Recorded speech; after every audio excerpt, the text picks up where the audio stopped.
Alrighty. So first thing to say about this video, this is a continuation of the nested loop. I'm using the for loop version of my multiplication table video. Second thing is that this is not an introduction to using functions for the very first time, but where we are right now in the class at least is we've already seen functions a bit, and this is just a review of that. There will be a video of like introducing functions eventually, but that's not what this is. But try to follow along if you can.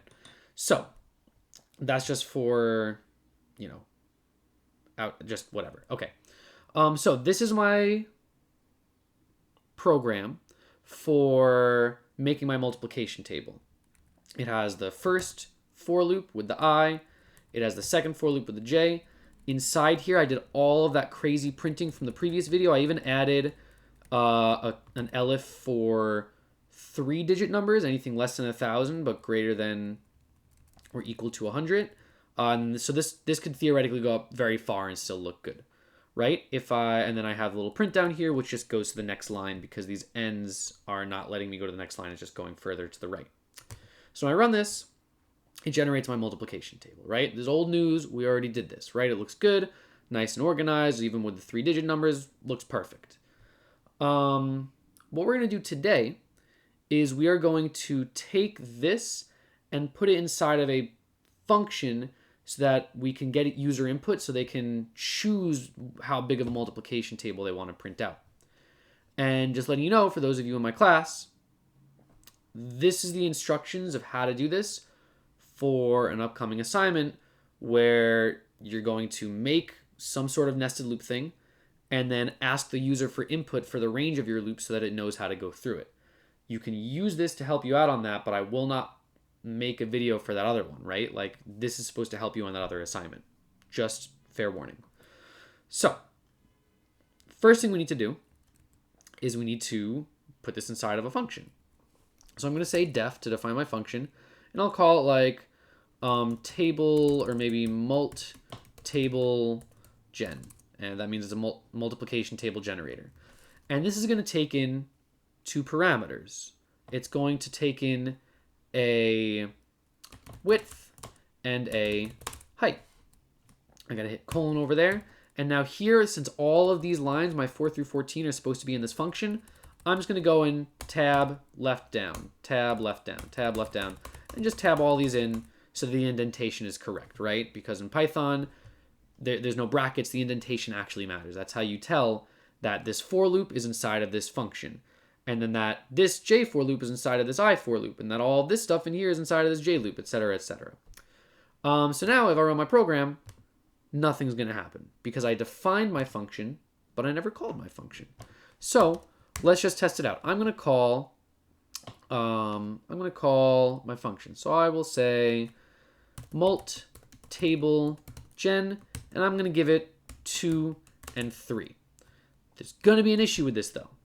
If I gave it 2 and 3, that means that, well, if I sent the arguments 2 and 3, that means I want, theoretically, my width to be width of 2, and my height, I want my table to be 3 high.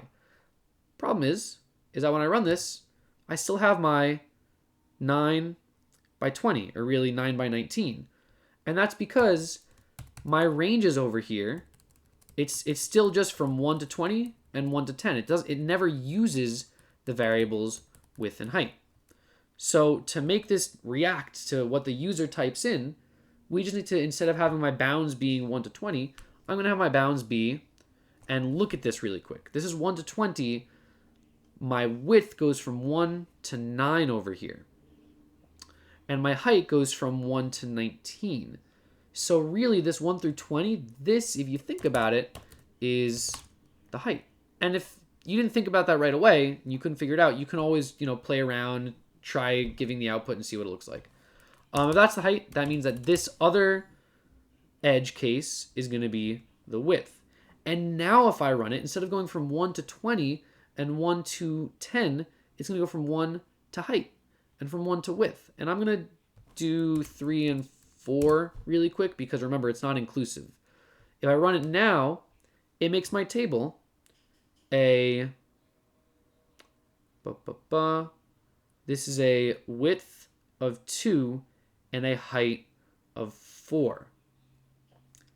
Kind of problematic, right? Because the user wanted the width of my table to be 3.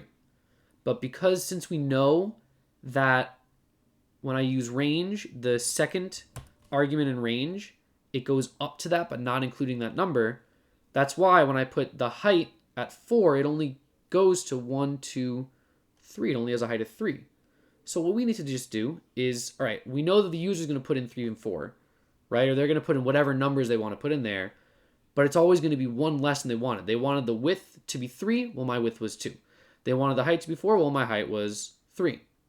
So what you should do is just say, hey, I know that the user is going to type in some numbers, and I know that number is always going to be 1 less. So I'm going to throw a +1 here and a +1 over there, and now it should make it a width of 3 and a height of 4.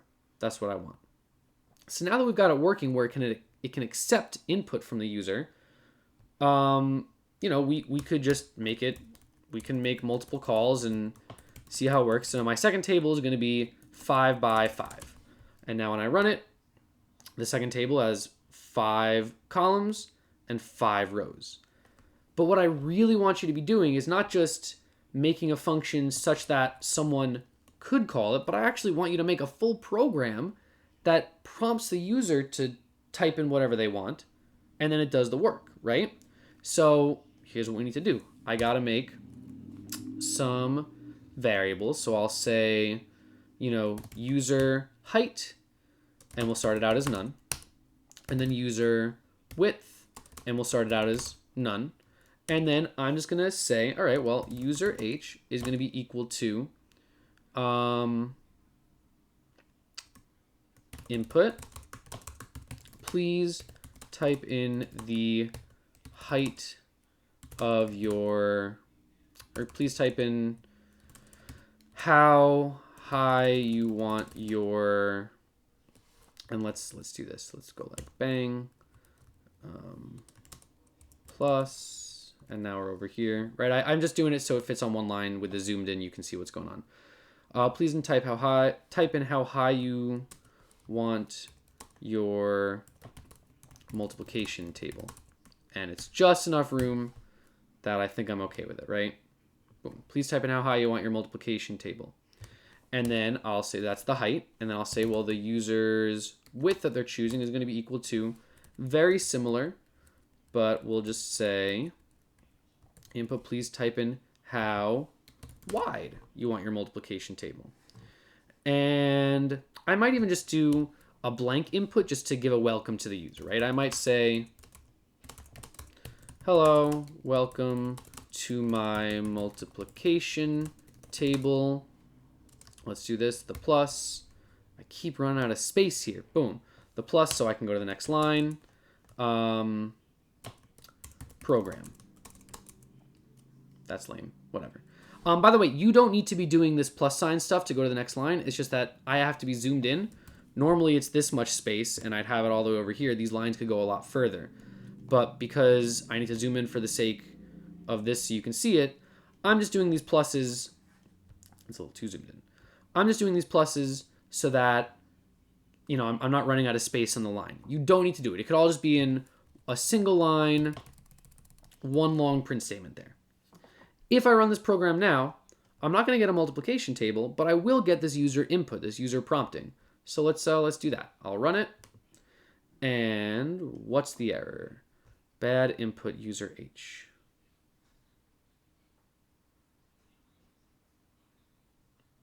What? Oh, on line 20, I forgot that parentheses. Okay, let's try it again. Okay, great. And now the prompt says, please welcome to my hello, welcome to my multiplication table program. There's nothing to type. I can type anything because over here it's not plugging the input into anything. It doesn't care. Now it says, please type in how high you want your multiplication table. So I'm going to say I want my multiplication table to be 10, and how wide, I'll make it 10 as well. But nothing happens. Well, that's because I don't do anything after line 24, right? I just hold on to the variables, but I don't do anything with them. So what we need to do now is call our function using the width and the height that we just got from the user. So now I can say, mult table gen, and then user, remember with is first, so I should be using user W first and user H next. Now, I am aware of what's going on. There is going to be an error here. Let's see what the error says. There's still an error. Just it's Python, so it goes one step at a time before it'll find the error once we get to that line. Trust me, believe me. Once we get to line 26, there'll be an error. Welcome to my program. I'm going to say 10 by 10. I told you, because now it says there's an error on line 4, and it cannot concatenate string and integer objects. The issue is that on line 4, it's trying to go for I in range from 1 till the height, and it's also height plus 1. I typed in 10, but when I first got the input from the user, it defaults to accepting the input as a string. And I'm expecting this to be an integer because I'm trying to add 1 to it. I'm trying to go from 1 to whatever I typed in this case, 11. I typed in 10, but it'll be 10 plus 1 is 11. I can't do a string version plus 1. It has to be an integer plus an integer. So even though it says the error is over here, that's telling me that on line 4, this height, it's seeing it as a string, and I'm trying to put it together with an integer, and that's not okay. So what I need to do over here is I just have to cast this to an int, because I expect them to be typing in an integer for their multiplication table, height and width. Cast that to an integer as well. And now, it should be okay. So let's check it out. Run a lun, bada boom, welcome to this. Okay, let's do a 10 by 10. And it took it and it worked out a-okay, right? Here's my 10 by 10 plain old, you find in the back of any marble notebook in the world. There's my multiplication table over there. So just to kind of review what I care about in this video and what the intention of this video was, is we have our functions that we've already made, right? We have this part of the function that we already made. We wanted to start by putting it inside of a function definition. So I have the function. And then now I'm trying to get input from the user so that the user can type whatever they want in to the two arguments, right? Depending on what your function is, it might be asking for only one argument. It might be asking for 5 arguments. In this case, it wanted a width and a height, so it's 2 arguments. I use those arguments to tell me the bounds of my 4. And then now, anytime I go through this function, the user gets to decide how big of a multiplication table they want, right? So I chose a 10 by 10, but I could also do, hey, I want to have a 1 by 20. And now it's a kind of useless multiplication table. It's barely even a multiplication table, right? I can say, all right, I want to do a 30 by 4. And now I'll have this really weird, thin but tall multiplication table, right? Once you have it working, I want to make sure that we're also getting a chance to practice making a full program with it so that the user can type stuff in and do things, right? And you're not just doing practice questions for like nothing. So just taking a nested for loop and putting it into a full program, you'll get a chance to do an assignment that, works with that soon. So that's it. Yep.